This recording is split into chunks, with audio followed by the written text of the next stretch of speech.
Breaking bad habits permanently. You don't wake up one day and decide, today, I ruin my life. Bad habits don't kick the door down. They slip in quietly. They offer comfort, relief, familiarity. They tell you, just this once. Then they come back tomorrow, and the next day. And one day, you look up and realize your life is being run by patterns you didn't consciously choose. Here's the truth no one tells you. You don't break bad habits with willpower. You break them with identity, environment, and honesty. Let's start there. Bad habits are not the problem. They're solutions. Smoking calms anxiety. Scrolling numbs loneliness. Overeating soothes stress. Procrastination protects you from failure. If a habit didn't work for you in some way, you wouldn't keep it. So the first step isn't quitting. It's asking, what is this habit doing for me? Because until you replace the benefit, you will never replace the behavior. Now, here's where most people get stuck. They say, I need more discipline.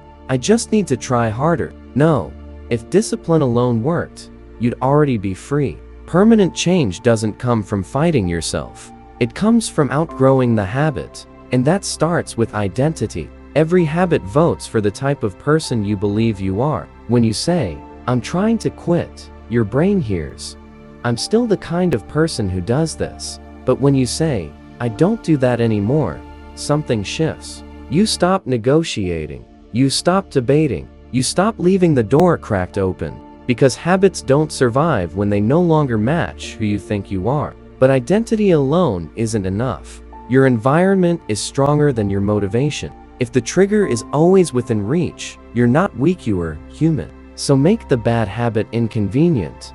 Change the room, change the routine, change the friction. You don't need more strength. You need fewer temptations. The goal isn't to resist forever. It's to not need to resist. Here's the part people avoid. Breaking bad habits permanently means you must be willing to feel uncomfortable. Because when you remove a habit, you remove a coping mechanism. There will be silence, restlessness, an itch to escape. That discomfort isn't failure. It's withdrawal from an old identity. And if you sit with it long enough, it passes. Every time. Now, let's talk about relapse. It happens. A slip doesn't erase progress. But the story you tell about the slip can. If you say it failed, might as well give up. You return to the old cycle. But if you say, that was data, not a verdict, you stay in control. Permanent change isn't perfection. It's self-trust. Here's the real secret. You don't quit bad habits by hating them. You quit them by building a life where they no longer fit.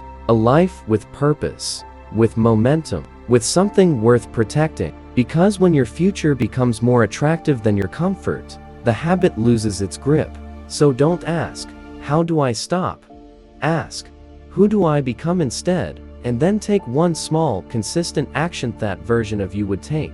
Not tomorrow, not next week, today. Because the moment you choose differently even once, you prove to yourself, change is possible.